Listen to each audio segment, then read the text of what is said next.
Herkese merhaba arkadaşlar, kanalımıza hoş geldiniz. Gupse Özay'ın değişimi olay oldu. Mini elbisesiyle göz kamaştırdı. Son dönemde oyuncu Barış Arduç ile boşanacağı yönünde iddiaları magazin gündeminde yer alan Gupse Özay, yeni bir proje için kamera karşısına geçti. Özay'ın yeni imajı ve verdiği kilolar, özellikle mini elbisesiyle verdiği pozlar dikkat çekti.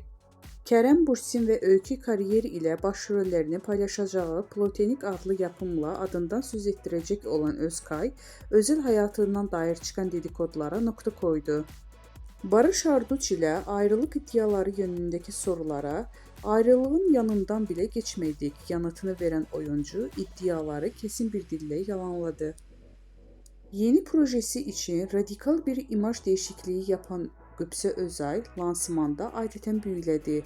Saçlarını siyaha boyatıp uzaktan başarılı oyuncu giydiği mini elbisesiyle tam bir not aldı. Gecede gazetecilerin sorularını yanıtlayan Özay, bakım sırlarını da paylaştı. Cilt bakımıyla ilgili konuşan oyuncu, "krem sürmeyi seviyorum, makyajı çok yapmıyorum."